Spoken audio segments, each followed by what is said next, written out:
Why do weak men fear quiet men? Most people assume fear comes from power, aggression, or dominance. They imagine the most intimidating person in the room is the loudest one, the one who speaks the most, argues the hardest, and constantly tries to prove his position. But in reality, the opposite is often true. Loud men attract attention, but quiet men create uncertainty. And uncertainty is far more intimidating than noise. When someone talks constantly, their thoughts are exposed. Their emotions become visible. Their reactions become predictable. People quickly learn how to push them, how to challenge them, and how to manipulate their reactions. But when someone is quiet, the situation becomes different. Silence removes predictability. When a man does not react immediately, people cannot easily read him. They don't know if he agrees, disagrees, or what he plans to do next. And this lack of information creates psychological tension. Weak men especially feel uncomfortable in that tension, because weak men rely heavily on reactions. They need to see emotional responses in order to feel control over a situation. If they provoke someone and receive anger, they feel powerful. If they provoke someone and receive defensiveness, they feel dominant. But when they provoke someone and receive calm silence, the entire dynamic changes.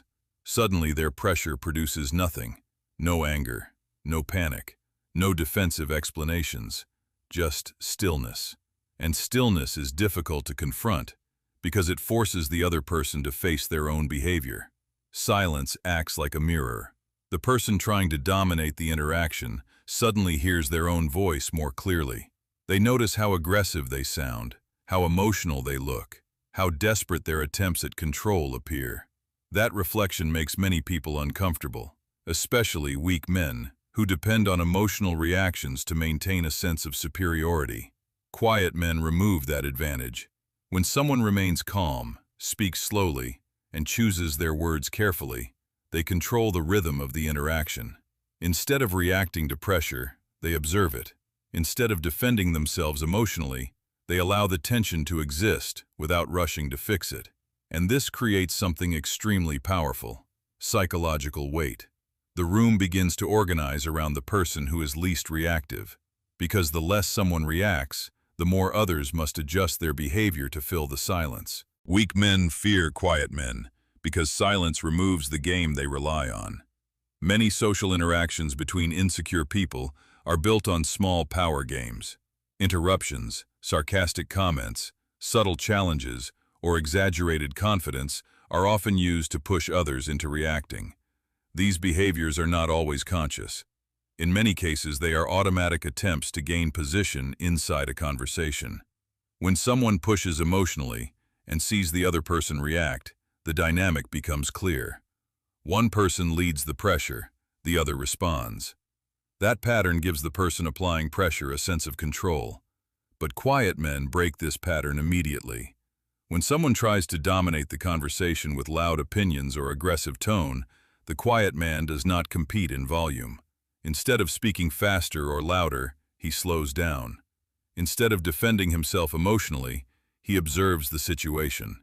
His voice stays calm, his posture stays relaxed, and his reaction arrives only after the tension has already filled the room. This response disrupts the expected rhythm of the interaction. The person applying pressure expected resistance or emotional reaction. But when those reactions do not appear, their strategy suddenly becomes ineffective. The silence creates space where their own behavior becomes visible, and in that space, they begin to feel exposed. Weak men often depend on noise to hide insecurity. Speaking loudly, reacting quickly, or challenging others constantly allows them to maintain the illusion of control. But quiet men remove that illusion simply by refusing to play the same game. When someone remains composed under pressure, the person trying to dominate begins to question how far they can go. Because dominance only works when the other person reacts predictably. If someone becomes angry when challenged, the challenger feels powerful. If someone becomes defensive, the challenger feels superior. But when someone stays calm and controlled, the challenger loses the feedback they depend on. And without that feedback, pressure becomes uncomfortable. Silence forces the other person to sit inside the tension they created. Instead of feeling dominant, they begin to feel uncertain, and uncertainty weakens the very behavior they were trying to use to control the interaction. Another reason weak men fear quiet men is because quiet men control the tempo of the interaction. Most people move at the speed of emotion. If someone becomes louder, they become louder. If someone becomes sarcastic, they respond with sarcasm. If someone creates tension, they rush to dissolve it. Their behavior constantly adjusts to the emotional temperature of the room. But quiet men do something very different. They do not mirror emotional energy, they regulate it. When pressure rises, they slow down. When someone speaks aggressively, they lower their tone. When someone tries to rush a reaction, they take a pause before responding. That pause is extremely powerful, because the person applying pressure expected an immediate reaction. The moment that reaction is delayed, the rhythm of control breaks. Weak men depend on fast reactions, because fast reactions reveal vulnerability. When someone responds immediately, their emotions appear clearly. Their tone changes, their words become rushed, and their need to defend themselves becomes visible. This gives the person applying pressure something to work with. They can escalate, push further, or continue dominating the interaction. But when someone responds slowly and calmly, the situation becomes different. The emotional energy loses momentum. The person trying to dominate suddenly feels the tension they created without the reaction they expected. This is why quiet men often appear intimidating even when they say very little. Their silence creates space where others must reveal themselves first. The louder person becomes, the calmer the quiet man appears by comparison. And that contrast creates authority. People instinctively respect the person who remains stable, while others become emotional. Weak men feel uncomfortable in this dynamic because it removes the tools they usually rely on. Noise, pressure, and emotional escalation no longer produce control. Instead of dominating the situation, they begin to feel exposed by their own behavior. And once someone realizes that their tactics no longer influence you, their confidence begins to fade. The quiet man does not need to prove power. His stability under pressure communicates it automatically.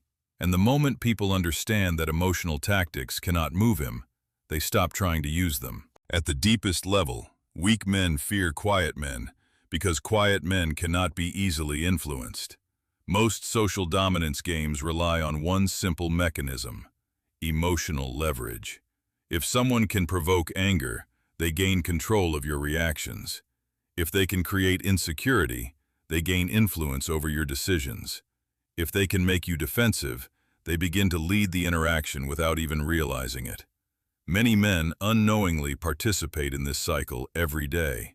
They respond quickly, defend themselves emotionally, and adjust their behavior to avoid tension. But quiet men remove emotional leverage entirely. When someone tries to provoke a quiet man and receives no emotional reaction, the pressure suddenly has nowhere to go. The expected chain reaction never begins. No argument, no defensive explanation, no visible frustration, just calm observation. And that calmness changes the balance of the interaction instantly. The person trying to dominate realizes something subtle but powerful. Their usual tactics do not work here. This moment creates psychological discomfort for weak men, because without emotional leverage, they must rely on something else: stability, clarity, and genuine confidence. And those qualities are far more difficult to fake. Loud behavior can hide insecurity for a short time, but calm composure under pressure exposes who actually controls themselves. Quiet men reveal this difference without saying a single word. There is also another reason silence feels intimidating. Quiet men force others to reveal themselves first. When someone talks constantly, they expose their intentions, their emotions, and their strategies immediately. But when someone listens more than they speak, they gather information. They observe patterns. They understand the motivations behind other people's behavior before reacting. This creates a subtle strategic advantage. The quiet man sees more while revealing less. Weak men sense this imbalance instinctively. They feel that the quiet person in the room understands the situation better than they do, and that feeling removes their confidence. The louder they become, the calmer the quiet man appears by contrast. The more emotional they become, the more controlled he looks. And that contrast highlights the difference between noise and authority. This is why quiet men are often respected without demanding it. They do not chase attention, but attention naturally moves toward them. They do not try to dominate conversations, but conversations slowly organize around their presence. Stability has gravity, and the person who remains stable while others become emotional naturally becomes the center of the interaction. Weak men fear quiet men because quiet men expose the truth.